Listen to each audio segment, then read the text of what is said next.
Hello， 大家好，我係 Jeff， 我係 Green Eyes Traitor 吉他手。咁我舊年就同屋企人移民咗嚟澳洲啦。咁我喺香港不嬲都有夾開 band 嘅。咁我移民咗嚟之前呢，我都有考慮過會唔會冇機會再夾 band 呢？因為始終我對本地夾 band 文化都唔熟悉啦。咁其實我想講話，其實香港人呢一般比較內斂少少，但係如果你肯踏出自己嘅 comfort zone 同埋主動少少呢，其實本地嘅人或者本地嘅樂隊都係非常歡迎同埋接納新過嚟嘅香港人嘅。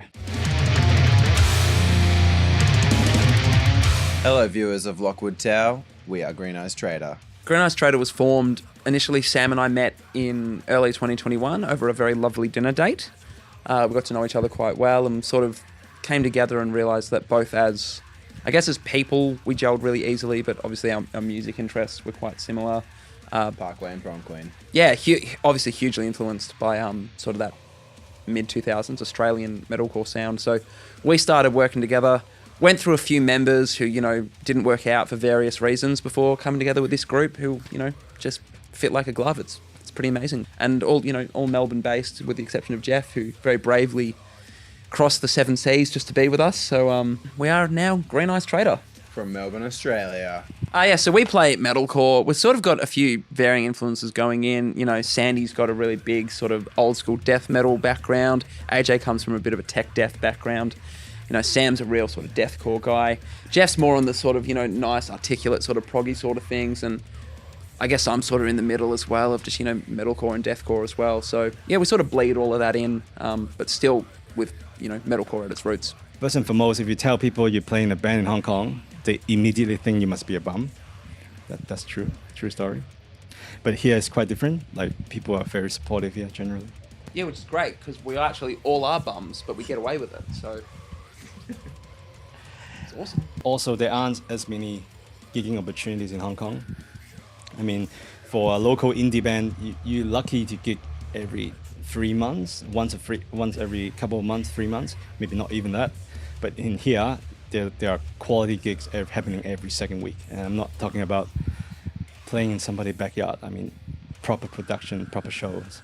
So in Hong Kong, you actually worry about not gigging enough, but here, you worry about over-gigging, if that's a thing. For heavier kind of stuff, I like Giglow and Instinct of Sight, they're pretty sick. For mellower kind of stuff, I quite enjoy Wheats and Blaster, actually.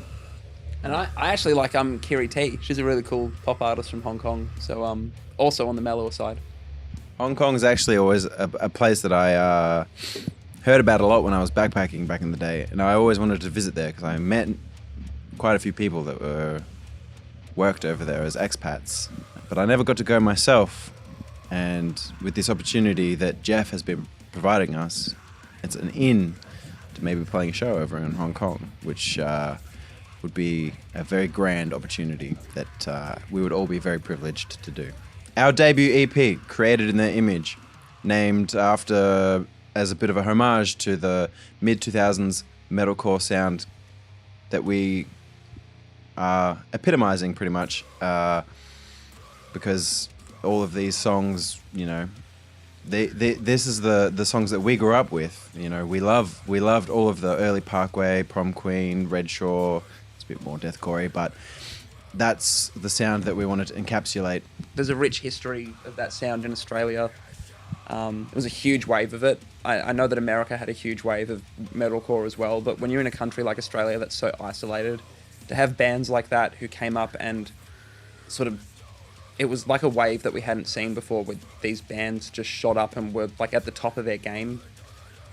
So to have them from Australia, it's a real source of pride, I think, for our scene, and I think it's really strongly contributed to why we have a really strong scene in metal now, because guys like that really sort of paved the way for the bands to follow. So to sort of, I guess, put our own spin on that and pay respect to what we grew up on was a pretty big focus for us.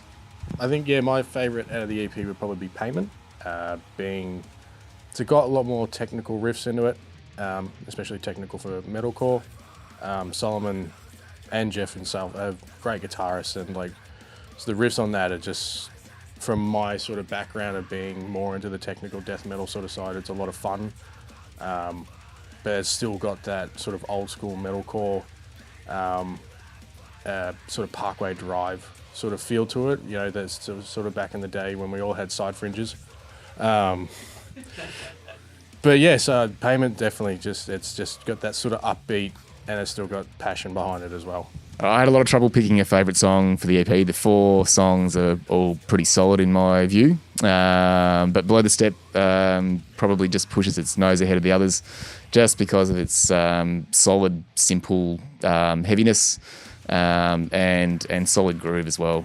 Yeah, my favourite's probably Impatience, just because it's a bit more personal, sort of. That came to me when I was going through a pretty difficult time just in life in general, some stuff in the background that was pretty tough to go through. But also sort of when I was working on that song, it was probably the first time that it clicked to me and went, I might actually kind of know what I'm doing a little bit. And like, I don't know, I've never had heaps of confidence in that space. So it's kind of reaffirming. So yeah, that song's kind of a bit personal to me, so I like it a lot. For me, it's Below the Step. I think it's simple, unpretentious, honest, heavy banger. I mean, what's not to like? My personal favourite song from the EP would have to be The Loss of Progress. I found this song, just the vocal melodies came to me so easily. I can't even really explain it. I listened to it for the first time with Solomon after he sent me a couple of demos. Then we sort of got a rough demo with just one guitar and drums together. And I listened to it maybe like halfway through. And I was like, all right, sweet, I've got this. And I started it again, whacked record, and then I just went for it. Only sort of cutting out like tiny little bits and pieces. And from the very first take that I did to the most recent version of it, which is the one that landed on the EP, there's actually not much difference in the vocals themselves. Thematically, I sort of knew exactly what that song was going to be about, which was pretty much just watched The Terminator and I was like, yeah, sweet, AI is going to take over. That's an easy song to write about. It's also the song that sort of starts off like straight in your face. I mean, Payment starts off very like in your face as well, but The Loss of Progress has a bold opening, and it has the most climactic end to it, in my opinion, as well. So we thought that this song like sort of really encapsulated our sound.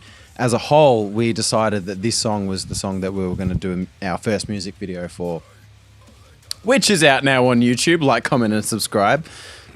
Sorry. I just ruined the whole vibe.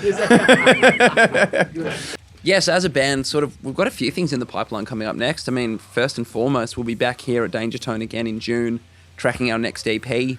It's sort of an evolution of what we've started with, obviously, but we've been able to sort of just bring in even more of the stuff outside of metalcore that we love and really put our own stamp on it, really, and sort of play to everyone's strengths, which is great.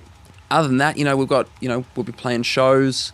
Hopefully maybe even sneak over to Hong Kong sometime to jump on a few shows over there. We've been Green Eyes Traitor. Thank you, Lockwood Tower, for watching all of our antics and banter and shitty response. No swearing. No swearing. You've been swearing. Have I? You dropped a couple, yeah. Okay. Oh, man. We have our EP, Created in Their Image, out now on all of the streaming platforms, Spotify and YouTube, etc. Thank you for checking us out again. We will hopefully come play a show for you soon.